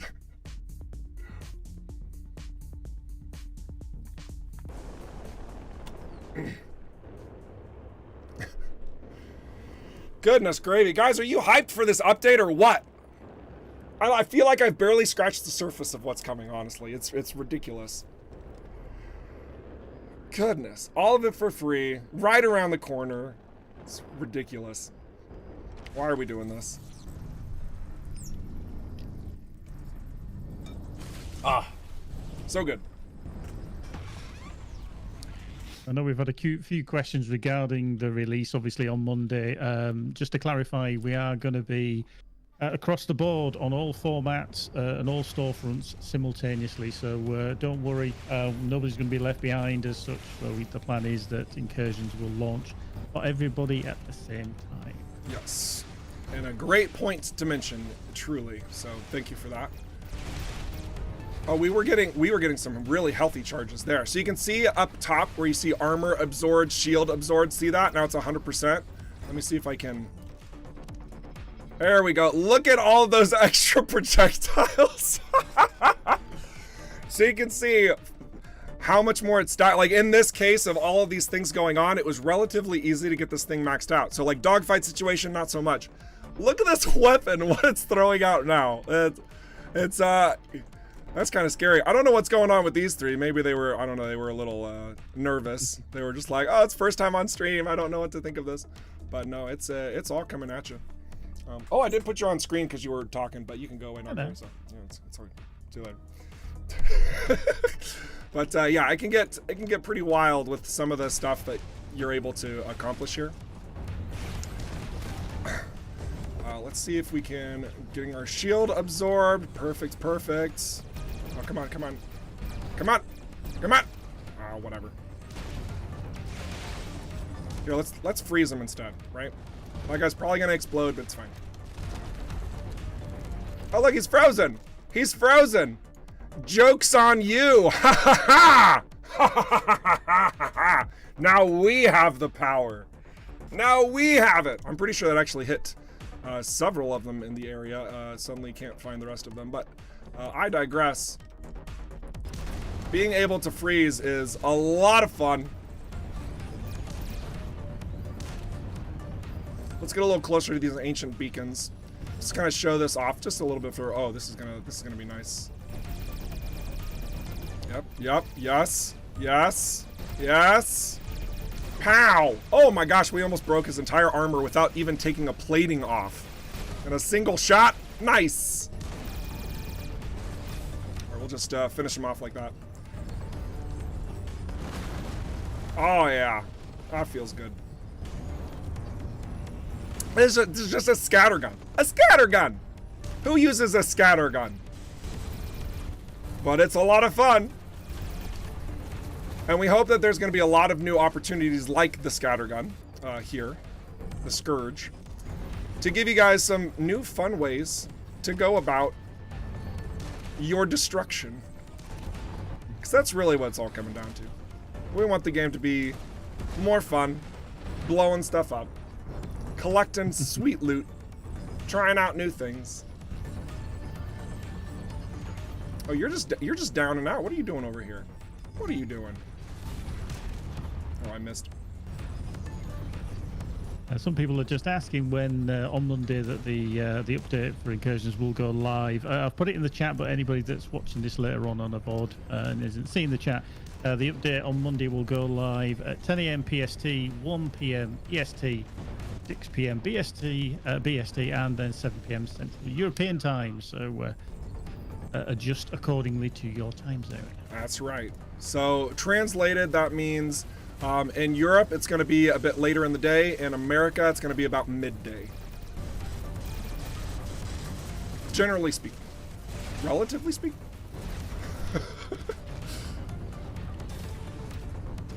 All right. Man, I have a lot of G&B helping in this particular incursion. This hasn't been too bad. Let's see if we can freeze the beacon. Probably not. That should do decent damage. Oh my gosh, we ran out of energy there. That was silly.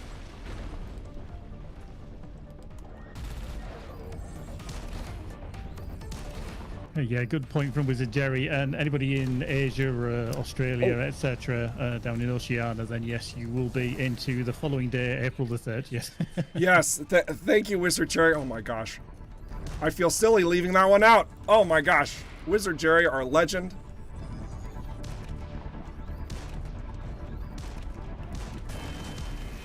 Oh, that thing has a sliver of a hit point left. All right. If only I would have used my ult. I've got one question that did come in that I did actually answer, but again, for clarity across the board. Yeah, sure. It was from Sniper NLN over on Twitch, and they were just asking, do incursions come and go randomly, or the ones that spawned will be there forever until you basically deal with them? They will come and go randomly. They will come and go randomly. Yeah, absolutely. We did want to gamify this for the convenience of the player. We don't think that it would be very beneficial if we lock you out of certain areas until you do the things. It doesn't feel healthy to do that.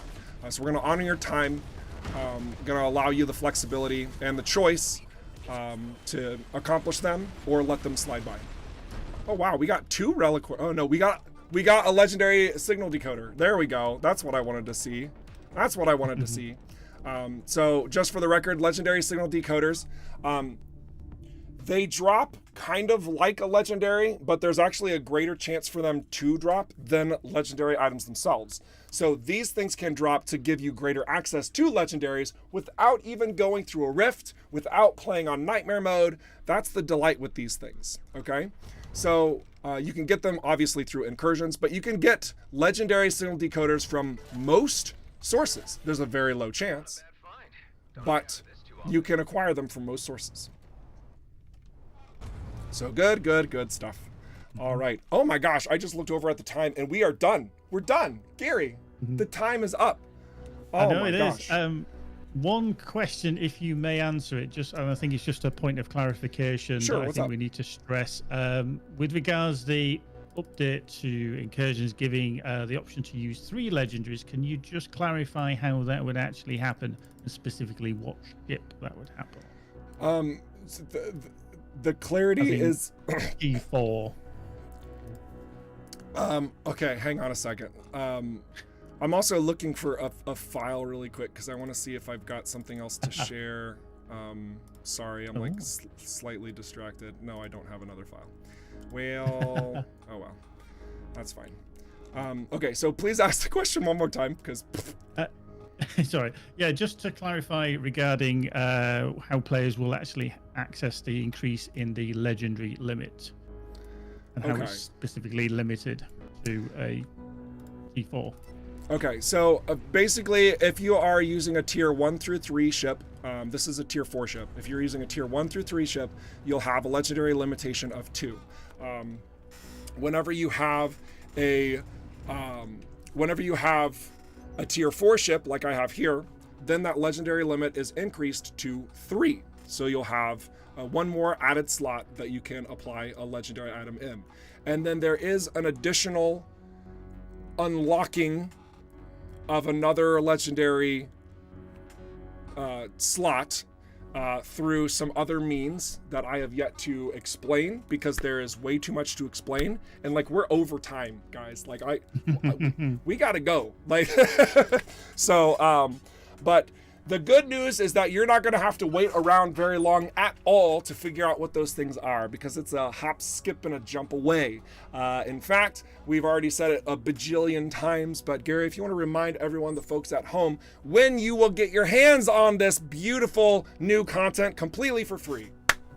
The Incursions update will drop on Monday, April the 29th at 10 a.m. PST, 1 p.m. EST, 6 p.m. BST, 7 p.m. CET, and if you're in Oceania, Asia countries, then it will probably be early hours of April the 30th. Sweet. Thank you. So thank you all, everybody, for joining us in this stream today of a lot of Incursions content, but honestly, there's still so much more, which we're excited for you to have your hands on the start of next week. So go have a wonderful weekend, enjoy your time, relax, take great care of yourself so that on Monday you can crack your knuckles and prepare for some incursions right out of the gates. Should be a really good time for you, and we're excited to hear your thoughts about it because we're really happy with it, and we hope that you are too. All right, guys, you have been awesome. I've been Eric. Who have you been? Gary! Wonderful. Don't stop being awesome, and we will catch you in the next stream in another 2 weeks. Yeah. Cool. Great. Excellent. Toodles!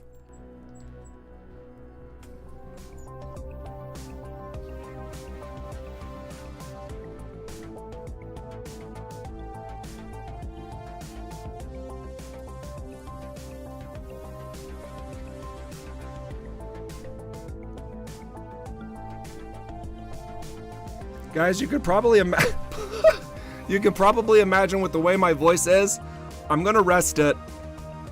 I hope that that's not surprising.